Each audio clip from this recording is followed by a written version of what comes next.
Hello friends, welcome to my YouTube channel. സുശാന്താണ്. എല്ലാവരും സുഖമായിരിക്കുന്നു എന്ന് വിശ്വസിക്കുന്നു.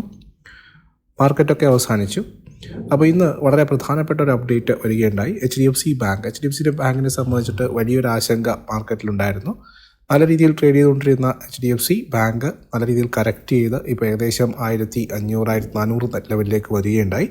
സെപ്റ്റംബർ 20 തുടങ്ങിയ ഒരു കൺസേൺ ആയിരുന്നു HDFC ബാങ്ക് മർജറിന് ശേഷം വന്ന ചില കൺസേൺ. അവരുടെ അനലിസ്റ്റ് മീറ്റിങ്ങിൽ സെപ്റ്റംബർ 20 മാനേജ്മെൻറ്റ് പങ്കുവച്ച ചില ആശങ്കകളാണ് അതിനുശേഷം ബാങ്കിലെ ഓഹരികളിൽ നേളിച്ചതെന്ന് പറയാം.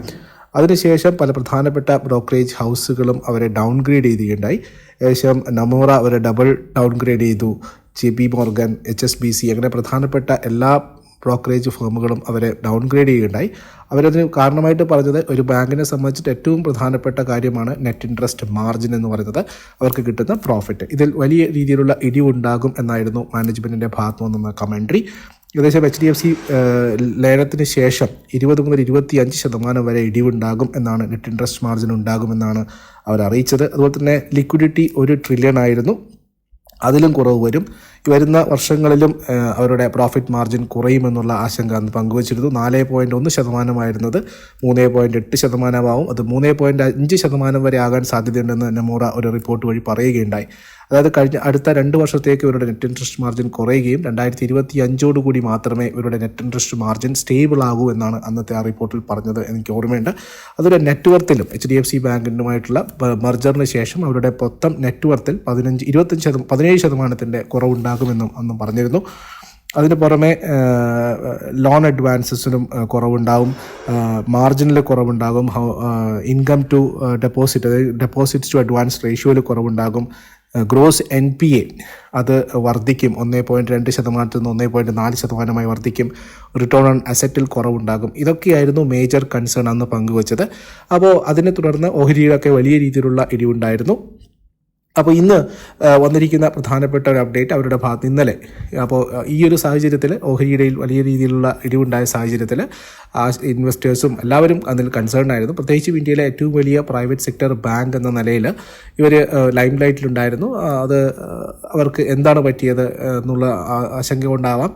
പക്ഷേ ഇപ്പോൾ വന്നിരിക്കുന്ന പുതിയ റിപ്പോർട്ടുകൾ അനുസരിച്ച് മ്യൂച്വൽ ഫണ്ടുകളൊക്കെ തന്നെ വാങ്ങിക്കൂട്ടിയ ഓഹരികളാണ് HDFC ബാങ്ക് എന്ന് പറയുന്നത്. അപ്പോൾ ഇന്നലെ നടന്നിരിക്കുന്ന അനലിസ്റ്റ് മീറ്റിൽ പ്രധാനപ്പെട്ട എന്തൊക്കെ കാര്യങ്ങളാണ് അപ്ഡേറ്റ് ചെയ്തിരിക്കുന്നത് എന്നാണ് നിങ്ങൾക്ക് മുന്നിൽ ഇത് വീഡിയോയിൽ പറയുന്നത്.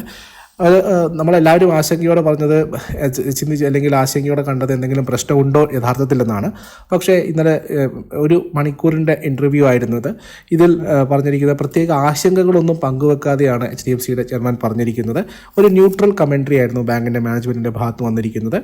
പ്രശ്നങ്ങളൊന്നുമില്ല, അസറ്റ് ക്വാളിറ്റിയിൽ പ്രശ്നമില്ല, ഞങ്ങൾക്ക് കാര്യങ്ങളൊക്കെ ഓക്കെ ആണ് എന്നുള്ള രീതിയിൽ തന്നെയാണ് അവർ പറഞ്ഞിരിക്കുന്നത്. അതായത് പേടിപ്പെടുത്തുന്ന, ഇൻവെസ്റ്റേഴ്സ് സംബന്ധിച്ചിട്ട് പേടിപ്പെടുത്തുന്ന ഒരു തരത്തിലുള്ള ഒരു കമൻട്രിയും ഇവരുടെ ഭാഗത്ത് വന്നിട്ടില്ല. മർജറിന് ശേഷം ചില പ്രശ്നങ്ങൾ ഉണ്ട് എന്ന് അവർ തുറന്നു സമ്മതിക്കുന്നു. അതായത് മാർക്കറ്റിനെ പ്ലീസ് ചെയ്യാൻ വേണ്ടിയിട്ട്, മാർക്കറ്റിലെ ഇൻവെസ്റ്റേഴ്സിനെ സന്തോഷിപ്പിക്കാൻ വേണ്ടിയിട്ടുള്ള ഒരു കാര്യം അവർ പറഞ്ഞിട്ടില്ല. എന്നാൽ നെഗറ്റീവായിട്ടും പറഞ്ഞിട്ടില്ല. അതാണ് ഞാൻ ഉദ്ദേശിച്ചത്, ന്യൂട്രലാണെന്നുള്ളത്. അവർ പറയുന്നു ലിക്വിഡിറ്റി ഒരു കൺസേൺ ആണ്. ലിക്വിഡിറ്റി, ബാങ്കുകളുടെ ലിക്വിഡിറ്റി എന്ന് പറയുന്നത് പണം അവൈലബിലിറ്റിയാണ്. ബാങ്കുകളുടെ അടുത്ത് പണം ഉണ്ടായാൽ മാത്രമാണ് അവർക്ക് ലോൺ കൊടുക്കാൻ കഴിയുക. അപ്പം ഈ ലോൺ അല്ലെങ്കിൽ ബാങ്കിൻ്റെ അടുത്ത് പണം കിട്ടുക എന്നുള്ളത് അത് ലോൺ ഡെപ്പോസിറ്റ്സ് വഴിയാണ്. അപ്പോൾ ഡെപ്പോസിറ്റ്സിൻ്റെ കുറവുണ്ട് എന്ന് അവർ സമ്മതിക്കുന്നു. പക്ഷേ അവരൊരു കൃത്യമായിട്ടുള്ള കാര്യം പറയുന്നു, ഡെപ്പോസിറ്റ് കൂട്ടാൻ വേണ്ടിയിട്ട് ഞങ്ങൾ ഇൻട്രസ്റ്റ് റേറ്റ് കൂട്ടിക്കൊടുത്തുകൊണ്ട് ഡെപ്പോസിറ്റ് സ്വീകരിക്കുന്ന അങ്ങനെയുള്ള പടികൾക്കൊന്നും പോകില്ല. നമുക്കിപ്പോൾ അറിയാം, ചില സ്മോൾ ഫിനാൻസ് ബാങ്കുകളൊക്കെ തന്നെ വളരെ വലിയ ഡെപ്പോസിറ്റ്സ് റേറ്റ് കൊടുത്തുകൊണ്ട് ബാങ്കിൻ്റെ ഡെപ്പോസിറ്റ്സ് ക്യാൻവാസ് ചെയ്യുന്നുണ്ട്. അങ്ങനെയുള്ള പണികൾക്കൊന്നും ഞങ്ങൾ പോകില്ല. ഡെപ്പോസിറ്റ്സിൽ കൃത്യമായിട്ടുള്ള ഗ്രോത്ത് വരും, പക്ഷേ ഡീസൻ്റ് ആയിട്ടുള്ള ഡെപ്പോസിറ്റ്സുകൾ മാത്രമേ ഞങ്ങൾ കളക്ട് ചെയ്യും, അല്ലാതെ ഡെപ്പോസിറ്റിന് വേണ്ടി ഓടി നടക്കില്ല എന്നുള്ളൊരു കാര്യം. അപ്പോൾ ഡെപ്പോസിറ്റ്സ് കുറവാകുമ്പോൾ സ്വാഭാവികമായിട്ടും അത് ലോണിനെ ബാധിക്കും. ലോണിനെ ബാധിക്കുന്ന സമയത്ത് ഇൻട്രസ്റ്റ് മാർജിനിൽ കുറവ് വരും. അത് 1-2 ക്വാർട്ടറുകൾ കൂടി തുടരും എന്നവർ തുറന്ന് സമ്മതിക്കുകയാണ് ചെയ്യുന്നത്. അപ്പോൾ ഡെപ്പോസിറ്റ്സ് കിട്ടാൻ ബുദ്ധിമുട്ടില്ല, പക്ഷേ നമ്മൾക്ക് കോസ്റ്റ് കൂടി വരുന്നുണ്ട്. അപ്പോൾ ഡെപ്പോസിറ്റ്സ് കോസ്റ്റ് കൂടുന്ന സമയത്ത്, ഡെപ്പോസിറ്റിന് മുകളിൽ കൊടുക്കേണ്ട പലിശ നിരക്ക് കൂടുന്ന സമയത്ത് ബാങ്കിൻ്റെ ഇൻട്രസ്റ്റ് മാർജിനിൽ കുറവ് വരും എന്നുള്ള കൺസേൺ അവർ ഉറച്ചു കാണുന്നു. രണ്ടാമത്, കഴിഞ്ഞ ക്വാർട്ടറിൽ വന്നൊരു അനലിസ്റ്റ് റിപ്പോർട്ടിൽ പറഞ്ഞത് ഇത്രയും പ്രശ്നങ്ങൾ നിൽക്കുമ്പോഴും ബാങ്ക് എക്സ്പാൻഡ് ചെയ്യുന്നു, 1000ഓളം ബ്രാഞ്ചുകൾ ഓപ്പൺ ചെയ്യാൻ വേണ്ടിയിട്ട് അവർ കൺസേൺ പറഞ്ഞു എന്നുള്ളതാണ്. അതിപ്പോഴും ബാങ്ക് ഉറച്ചു നിൽക്കുന്നു, 1000 ബ്രാഞ്ചുകൾ തന്നെ തുറക്കും. അത് പക്ഷേ ലോങ് ടേമിലായിരിക്കും. പക്ഷേ അത് ഒരു കാര്യം കൂടി അവർ ഊന്നി പറഞ്ഞു, അതായത് ലോങ് ടേം ഫ്രാഞ്ചൈസി ബിൽഡ് ചെയ്യുക എന്നുള്ളതാണ് ഉദ്ദേശം. അതായത് ഇന്ത്യയിലെ ഏറ്റവും വലിയ പ്രൈവറ്റ് സെക്ടർ ബാങ്ക് അതിൻ്റെ ലെഗസി നിലനിർത്തിക്കൊണ്ട് ലോങ് ടേമിൽ ഫ്രാഞ്ചൈസി അല്ലെങ്കിൽ വലിയൊരു ബിസിനസ് ഉണ്ടാക്കിയെടുക്കുക എന്നുള്ളത് തന്നെയാണ് അവരുടെ ലക്ഷ്യം, അല്ലാതെ വേറൊന്നുമല്ല. അതുപോലെ തന്നെ ഈ മർജറിന് ശേഷം ഡിസ്ട്രിബ്യൂഷൻ പോയിന്റ് വളരെ ശക്തമായിട്ടുണ്ട്. കാരണം HDFC ബാങ്ക് ഒന്നായതോടുകൂടി HDFCയുടെ ഡിസ്ട്രിബ്യൂഷൻ പോയിന്റ്സ് ഒക്കെ HDFC ബാങ്കിനും കിട്ടിയിരിക്കുകയാണ്. സോ ഡിസ്ട്രിബ്യൂഷൻ പോയിന്റ്സ് ഏറ്റവും കൂടുതൽ കൂടിയിട്ടുണ്ട്. അത് ഗ്രൂപ്പ് കമ്പനീസിന് ഒരുപാട് ഗുണം ചെയ്തിട്ടുണ്ട്. HDFC ലൈഫ് ആയിക്കോട്ടെ, HDFC മറ്റുള്ള പ്രൊഡക്റ്റുകൾ വിൽക്കുന്ന, ഇൻഷുറൻസ് ഒക്കെ വിൽക്കുന്ന മറ്റു പല കമ്പനികൾക്കും HDFC ഗ്രൂപ്പിൻ്റെ കമ്പനികൾക്ക് വളരെ നല്ല രീതിയിൽ ഗുണം ചെയ്തിട്ടുണ്ട്. അതിന് അട്രീഷൻ റേറ്റ്സ് കുറഞ്ഞിട്ടുണ്ട്, അത് കുറഞ്ഞു വരുന്നു, അതിൽ കുറച്ചുകൂടി വർക്ക് ചെയ്തുകൊണ്ടിരിക്കുന്നു എന്നുള്ളതും പറഞ്ഞു. അതിനുശേഷം HBDയുടെ ഫിനാൻസ്, ഇവരുടെ സബ്സിഡറി ആയിട്ടുള്ള HBD ഫിനാൻസിൻ്റെ ലിസ്റ്റിങ്ങിനെ പറ്റിയിട്ടുള്ള ചോദ്യം വന്നു. അതിൽ പറഞ്ഞത് സമയമാകുമ്പോൾ അത് നടക്കും, കൃത്യമായിട്ടുള്ള ഒരു ഡേറ്റ് അവർ പറയുകയുണ്ടായില്ല. പിന്നെ ഒരു പ്രധാനപ്പെട്ട ഒരു ഇൻട്രസ്റ്റിംഗ് ആയിട്ടുള്ള കാര്യം അവർ ചോദിച്ചത്, നിങ്ങൾ ബാങ്ക് എന്ന നിലയിൽ ഡെപ്പോസിറ്റുകൾ ലോൺ ഗ്രോത്തിൽ അല്ലെങ്കിൽ ലോൺ കൊടുക്കുന്നതിൽ കൂട്ടാൻ വേണ്ടിയിട്ടാണോ ശ്രദ്ധിക്കുന്നത്, അല്ലെങ്കിൽ ഏർണിംഗ് പെർ ഷെയർ, ഒരു ബാങ്ക് എന്ന നിലയിൽ അവരുടെ കമ്പനിയുടെ ഏർണിംഗ് പെർ ഷെയർ കൂട്ടാനാണോ ശ്രമിക്കുന്നതെന്ന് വെച്ച് കഴിഞ്ഞാൽ അവർ കൃത്യമായിട്ട് പറഞ്ഞു ഏർണിംഗ് പെർ ഷെയർ കൂട്ടാനാണ്, ലോൺ ഗ്രോത്തിലല്ല എന്നുള്ളത് അവർ കൃത്യമായിട്ട് ഊന്നി പറഞ്ഞു. അപ്പോൾ EPS വിൽ ബി പ്രിഫേർഡ് എന്നുള്ള കാര്യം തന്നെയാണ് പറഞ്ഞത്. അതുപോലെ തന്നെ മറ്റൊരു പ്രധാനപ്പെട്ട ചോദ്യം ഇപ്പോൾ ലൈം ലൈറ്റിൽ നിൽക്കുന്നത് Paytm ഇഷ്യൂ ആണ്. അപ്പോൾ Paytm ഇഷ്യൂവിൻ്റെ ഭാഗമായിട്ട് ഒരുപാട് ഓപ്പർച്യൂണിറ്റീസ് വരുന്നുണ്ട്. ഈ ഓപ്പർച്യൂണിറ്റീസ് HDFC എടുക്കാൻ സാധ്യതയുണ്ടോ, അല്ലെങ്കിൽ HDFCക്ക് ഇത് എത്രമാത്രം ഗുണപരമാകും എന്നുള്ള ചോദ്യം വന്നു. അതിൽ അവർ പറഞ്ഞത് ഞങ്ങൾ ഓപ്പർച്യൂണിറ്റി ഉണ്ട് എന്നുള്ള കാര്യത്തിൽ സമ്മതിക്കുന്നു, പക്ഷേ വളരെ സെലക്റ്റീവ് ആയിരിക്കും. അതായത് എല്ലാ ഓപ്പർച്യൂണിറ്റിയും നമ്മൾ പോയിട്ട് എടുക്കില്ല, നമുക്ക് ആവശ്യം കണ്ട് നമ്മൾ കൺഫേംഡ് അല്ലെങ്കിൽ നിങ്ങൾക്ക് അത്രയും വലിയ രീതിയിലുള്ള ഒരു കൺഫേം ആയാൽ മാത്രമേ ആ ഒരു ഓപ്പർച്യൂണിറ്റി ഞങ്ങൾ എടുക്കൂ എന്നുള്ളതാണ്. പിന്നെ മറ്റൊരു കാര്യം പറഞ്ഞത് ലിക്വിഡിറ്റി ഇഷ്യൂ വർദ്ധിപ്പിക്കണം, അല്ലെങ്കിൽ NPA കൺസേൺ ഒക്കെ തന്നെയുണ്ട്. അത് പക്ഷേ മാനേജ് ചെയ്യാൻ പറ്റുന്ന രീതിയിൽ തന്നെയാണ് എന്നുള്ളതാണ്.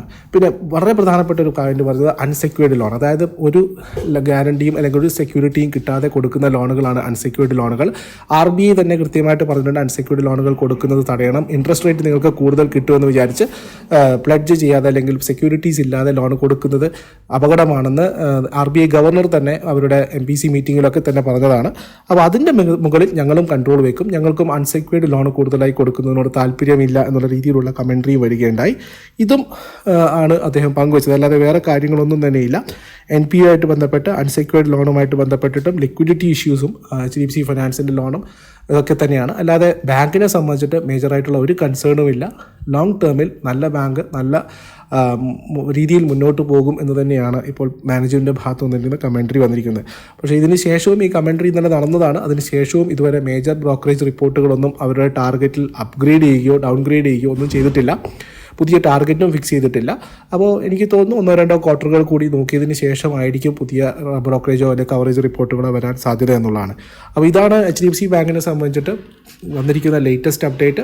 അപ്പോൾ കൂടുതൽ മ്യൂച്വൽ ഫണ്ട്സുകൾ ഞങ്ങളുടെ സ്വിംഗ് സ്കീമുകളടക്കമുള്ള ഓഹരികൾ അല്ലെങ്കിൽ മെമ്പേഴ്സിന് ഞങ്ങളടക്കം HDFC ബാങ്ക് എന്ന് പറഞ്ഞാൽ ലാർജ് ഇന്ത്യയിൽ ലോകത്തിലെ തന്നെ 5ാമത്തെ ഏറ്റവും വലിയ ബാങ്കാണ്. അത് ഈ 1400 രൂപയ്ക്ക് നമ്മുടെ പോർട്ട്ഫോളിയോയിൽ കിട്ടുക എന്ന് പറയുന്നത് തീർച്ചയായിട്ടും നമ്മൾ വാങ്ങി വെക്കേണ്ട ഒരു കാര്യം തന്നെയാണ്. ചിലപ്പോൾ ഇതൊക്കെ 1-2 ക്വാർട്ടർ കൊണ്ട് ശരിയായി വന്നു കഴിഞ്ഞാൽ ബാങ്ക് ഇവിടുന്ന് വളരെ നല്ല രീതിയിൽ മുന്നോട്ട് പോകാൻ സാധ്യതയുണ്ട്. മാനേജ്മെൻറ്റിനെ സംബന്ധിക്കുന്ന വേറെ പ്രശ്നങ്ങളൊന്നുമില്ല എന്നുള്ള രീതിയിലായതുകൊണ്ട് നിങ്ങൾക്ക് എന്താ പറയേണ്ടത്, ഒരു പെർട്ടിക്കുലർ എമൗണ്ട് ഓഫ് ഷെയർസ് 1-2 ഒക്കെ ആയിട്ട് വാങ്ങി പോർട്ട്ഫോളിയോയിൽ സൂക്ഷിക്കുന്നത് നല്ലതായിരിക്കും തന്നെയാണ് എൻ്റെ അഭിപ്രായം. നമ്മളിതിൻ്റെ വിശദമായിട്ടുള്ള ഒരു ഫണ്ടമെൻ്റൽ അനാലിസിസ് കൂടി നടത്തിയിട്ടുണ്ട് നമ്മുടെ ചാനലിൽ. ആ വീഡിയോയും കൂടി ഒന്ന് കാണുക. അത് 1400, 1300, 350 ലെവലുകളിൽ HDFC ബാങ്കിനെ പോലെ ലോകത്തിലെ 5ാമത്തെ ഏറ്റവും വലിയ ബാങ്ക്, അവരുടെ ലോൺ ബുക്ക്, അവരുടെ ഹൗസിംഗ് ലോണിൻ്റെ ഇന്നലെ വന്നിരിക്കുന്ന ഡാറ്റ SBIയും HDFCയുമായിട്ട് ആകെ 10 ലക്ഷം കോടി രൂപയുടെ വ്യത്യാസം മാത്രമേ ഉള്ളൂ. ഇന്ത്യയുടെ ഏറ്റവും വലിയ ഹൗസിംഗ് ലോൺ പ്രൊവൈഡ് ചെയ്യുന്നത് പബ്ലിക് സെക്ടറിലെ SBI ആണ്. അവരുമായിട്ട് വെറും ചെറിയൊരു ഗ്യാപ്പ് മാത്രമേ ഉള്ളൂ. 2021 അവർ SBI HDFC ബാങ്കിനെ ഓവർടേക്ക് ചെയ്തത്. പക്ഷേ ഇപ്പോൾ അതിലും അതുപോലെ തന്നെ ക്രെഡിറ്റ് കാർഡ് ഇഷ്യൂവിലും ഏറ്റവും കൂടുതൽ മുമ്പിൽ നിൽക്കുന്നത് HDFC ബാങ്ക് തന്നെയാണ്. അപ്പോൾ ഇത്രയും പൊട്ടൻഷ്യൽ ഉള്ള ഒരു ബാങ്ക് ഈ ഒരു കാര്യത്തിൻ്റെ മുകളിൽ താഴെ കിട്ടുക, അപ്പോൾ അത് മാനേജ്മെൻറ്റിൻ്റെ ഭാഗത്ത് നിന്ന് ക്ലാരിറ്റി വരുന്നു, എന്നിട്ടും നമ്മൾ പോർട്ട്ഫോളിയോയിൽ ആഡ് ചെയ്യേണ്ട എന്നാണെങ്കിലും തീർച്ചയായിട്ടും നിങ്ങൾക്ക് കൺട്രോൾ ചെയ്യുക. അതല്ലെങ്കിൽ ഒരു ചെറിയ രീതിയിലേക്ക് ഒരു എക്സ്പോഷർ HDFC ബാങ്കിൽ എടുക്കുന്നത് കൊണ്ട് നല്ലതായിരിക്കും എന്ന് തന്നെയാണ് എൻ്റെയും അഭിപ്രായം. അപ്പോൾ മറ്റൊരു വീഡിയോ ആയിട്ട് കാണാം. ഈ ഒരു അപ്ഡേറ്റ് നിങ്ങളായിട്ട് പങ്കുവെച്ചത് മാത്രം. മറ്റൊരു വീഡിയോ ആയിട്ട് കാണുന്നവരെല്ലാവർക്കും നന്ദി, നമസ്കാരം, താങ്ക് യു.